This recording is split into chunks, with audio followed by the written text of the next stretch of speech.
अहिल्यानगरच्या राजकारणात तरुणाईचा उदय, जिल्ह्याचा दबदबा टिकविण्याचं नवं आव्हान. अहिल्यानगर जिल्ह्याच्या राजकारणात गेली काही वर्षात मोठा बदल पाहायला मिळत असून पारंपरिक राजकीय घराण्यांची तिसरी पिढी आता सक्रिय राजकारणात पुढे येताना दिसतीये.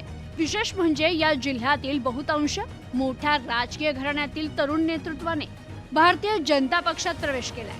त्यामुळे जिल्ह्याच्या राजकीय समीकरणांमध्ये आता नव्या पिढीचा प्रभाव स्पष्टपणे वाढताना दिसतोय. सध्या अहिल्यानगर जिल्ह्यातील नेवासा येथील गडाख, संगमनेरचे थोरात, कोपरगावचे काळे आणि श्रीरामपूरचे ससाणे ही काही मोजकी प्रभावी घराणी अद्याप वेगवेगळ्या राजकीय भूमिकेत कायम आहेत. मात्र एकूणच पाहता जिल्ह्याच्या राजकारणात तरुण नेत्यांची संख्या झपाट्याने वाढतीये. विविध पक्षातील तरुण आमदार, पदाधिकारी आणि इच्छुक नेतृत्वामुळे एकेकाळी ज्येष्ठ नेत्यांचा जिल्हा म्हणून ओळख असलेला अहिल्यानगर जिल्हा आता तरुण नेतृत्वाचा जिल्हा म्हणून नवी ओळख निर्माण करत आहे. अहिल्यानगर जिल्ह्याला राज्याच्या राजकारणात पूर्वीपासूनच विशेष महत्त्व राहिलंय. या जिल्ह्यातून मुख्यमंत्री झाला नसला तरी मुख्यमंत्री निवडीच्या प्रक्रियेत नगरच्या नेत्यांचं राजकीय वजन कायम राहिलंय.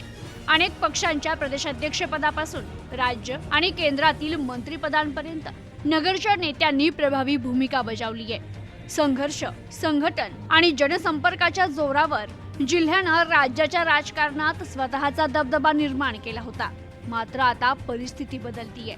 नव्या पिढीतील अनेक नेत्यांना राजकीय वारसा, घराणेशाही किंवा राजकीय तडजोडीच्या माध्यमातून संधी मिळत असल्याची चर्चा राजकीय वर्तुळात होतीये. त्यामुळे पूर्वीच्या नेतृत्वाने संघर्षातून निर्माण केलेल्या राजकीय परंपरेचं जतन करण्याचं मोठं आव्हान आता या तरुण पिढीसमोर उभं आहे.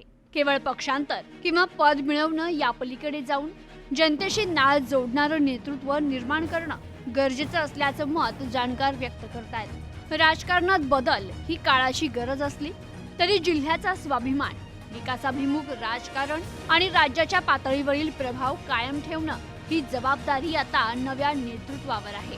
बदलत्या काळानुसार नवी विचारसरणी स्वीकारत असताना पूर्वजांची कर्तबगारी, संघर्ष आणि जनआधाराची परंपरा जपली गेली तरच अहिल्यानगरचा राजकीय दबदबा पुढील काळातही कायम राहू शकतो.